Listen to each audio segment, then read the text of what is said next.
Hey guys, it's me, another episode of Story Time. And before I get started, like always, if you're comfortable talking about heartbreak, long-term relationship going south, going sour, love to hear your guys and gals' experience, or if you don't want to put it on the public forum, message me. I always love to know more about you guys and gals.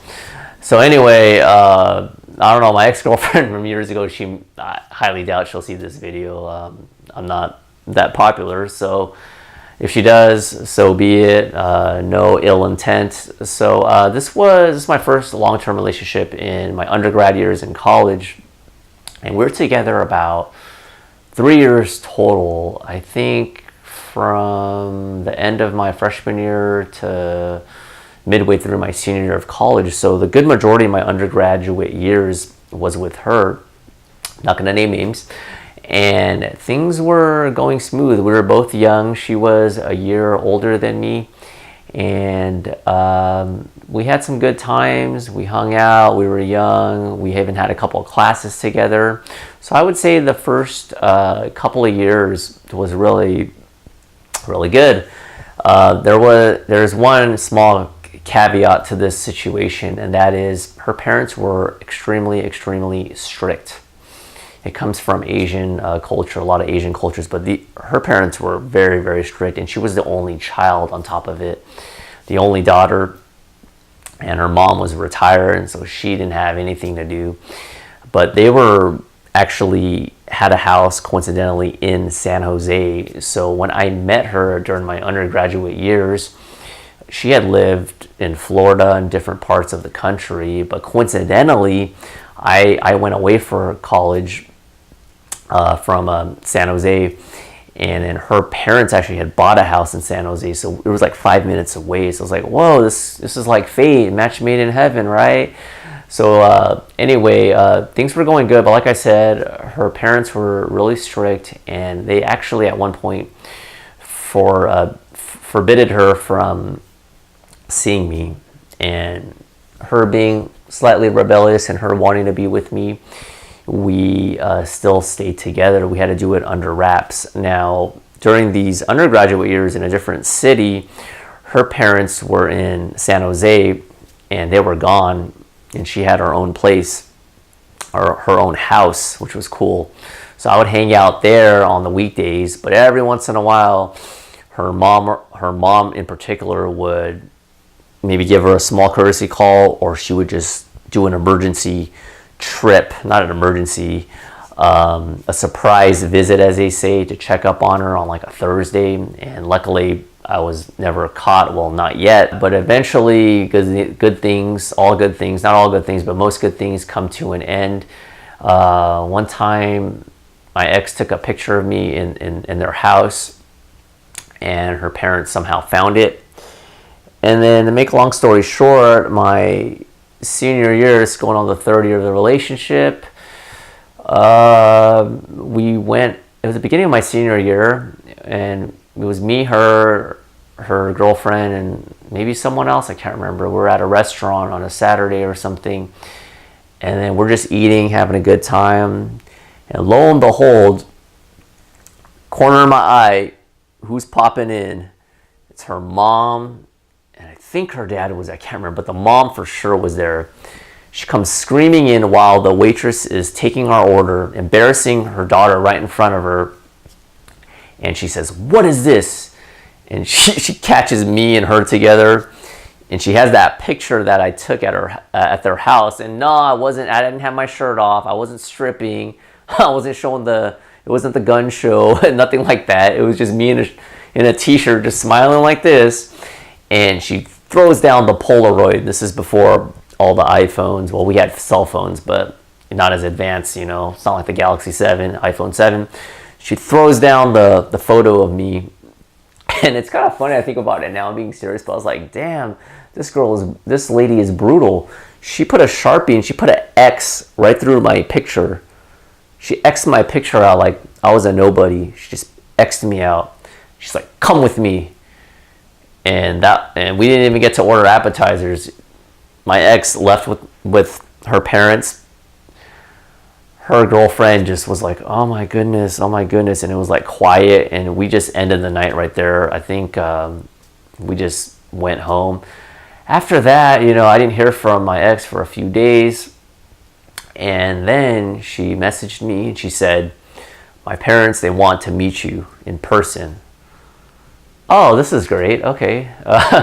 They want to meet me in person. So we met at the student union on campus. I don't know. It was like a week, maybe a weekend, 3 p.m. I don't remember. So it's just my ex, me, I'm on this side, my ex right here, and her parents right here, mom and dad, and they're facing me.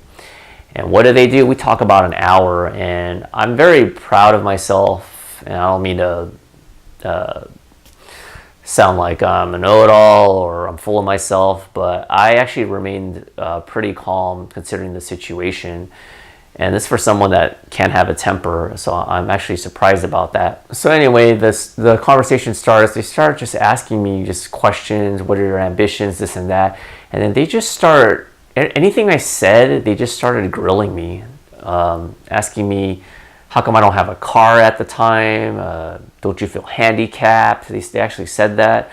They said, what's your GPA? And I think I said with my major, it wasn't like the greatest, but I think I had like a 3.3 or something. Not the greatest, because my freshman year I effed around. I never went to class barely, I didn't study. But anyway, so he's like, well, I came from blah blah blah. I went to Georgetown and I had a 3.8 GPA, this and that. I'm like, okay, whatever. And then he's like, what are your plans afterwards, this and that. And then he also, and the strange thing he asked me was, how many years is it going to take you to graduate? And I said, I'm on target this year to graduate in exactly 4 years. Now, there are some people that can accelerate and do it in 3 years, but 4 years is pretty standard, or it could be in the minority, especially some people have to work, and I worked a little bit on the side, but I didn't have to work as much, and I'm grateful because my parents helped me out a little bit. So some people have to work. I had a suite mate working almost 40 hours, and then it'll take him 5 to 6 years to graduate. Anyway, I said 4 years, and he's like, I did mine in 3.5 or something. And I didn't think about it at the time, but after I left the conversation, I was like, you know what? Your own daughter, my ex, she's actually going to graduate in 4.5 years. 4.5 years, and she's given everything to her. So I'm like, you're calling me out on me not only finishing in 4 years, and your own daughter's graduating in 4.5, and on top of it, I didn't say anything. That's why I'm so proud of myself. I didn't say anything to my face.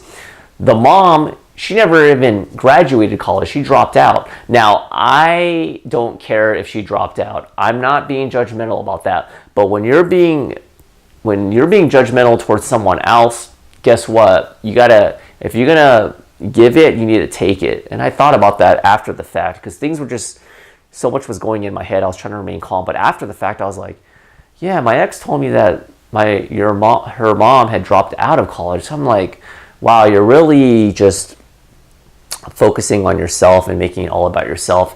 And I think one of the main reasons why they didn't want me to be with her, and now that I'm older, I do see their viewpoint. We were both young. They probably wanted to make sure and protect her, which is understandable. They didn't want her to get pregnant, this and that.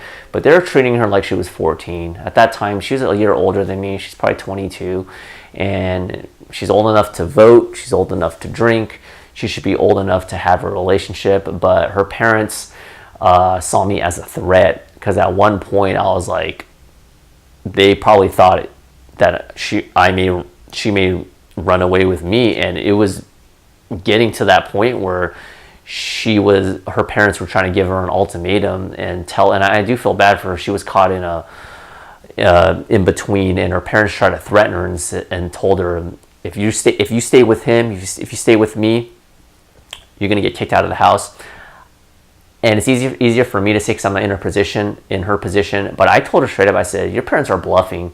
You're their only daughter. They love you to death. They're not going to let you go out on the street like that. But she was about to go get some, or live with her friend and look for apartments. And I was like, they're bluffing. They're not going to do that. But she was in a really tough spot. So yeah, that was my experience. So after that experience, the next 6 months, it was just fighting. That last 6 months of the relationship should not have happened. I don't have any regret with this experience except for probably the last 6 months, only because it was unhealthy for the both of us. It's a good, valuable experience. We were both young. It was both of our first long-term relationships. Prior to that, she had a few boyfriends. I had a couple of girlfriends. Nothing too long-term. But it was just too much added stress, and I just wanted it to work. And it's just, yelling and fighting, and then ultimately it just ended. And for the finale, it was winter break. During winter break, we don't see each other for like a month, and then we come back for the next semester. And then I hadn't heard from her for a while, and I called her, and we're arguing again. And then I said, I'm going to come over to your house. We need to talk this out. And she just kept refusing. And she said, no, you're not coming over. You're not coming over. And I think I was in a jealous rage. I don't know. And I think I said, is some guy at your house right now? Is someone at your house? I had this hunch, this gut feeling, and she wouldn't answer the question. And I was mad, and I was about to get nuclear at that point on the phone, I remember. And I just flat out said, I said, is it over? Is it done? And she said, yeah, it's done. And I just obviously very hurt and very upset. And I said, when were you going to tell me? How long have you been thinking about this? When are you going to tell me? And yes, in hindsight, it was pretty much done, but I wanted to still make it work, because it was kind of like a seesaw battle. There are times when it's almost like a power struggle, and that happens often in relationships. At one point, she was coming towards me saying, let's make it work, and I was like, you know what, I don't know. And then opposite, I would go towards her. She'd be like, no, I need to back off. So it was just constant power struggle. But ultimately, she pulled the plug ultimately. But it is what it is. It's for the better. So anyway, on the phone, I was just like, whoa, when were you going to tell me? How are you going to tell me? And she's like, oh, I was going to send you an email. I'm like, and that really pissed me off. It's like, we've been together this long. That's a big slap to the face, in my opinion. But that was many, many years ago. Long story short, do I have any regrets or any ill will towards her? No, I don't. I truly don't. I am extremely happy with who I am now.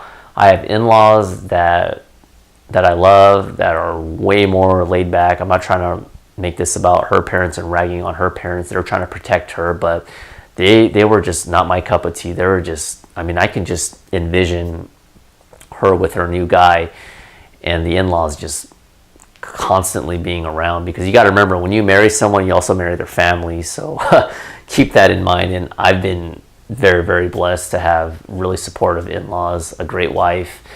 And that is my experience. If she were to see this video, I have no idea. I think I was being pretty respectful, right? We just had some differences. We had some good times.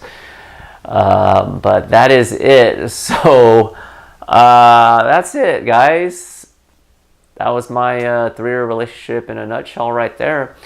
Love to hear your guys and gals' experiences, and I'll see you in the next video. Bye.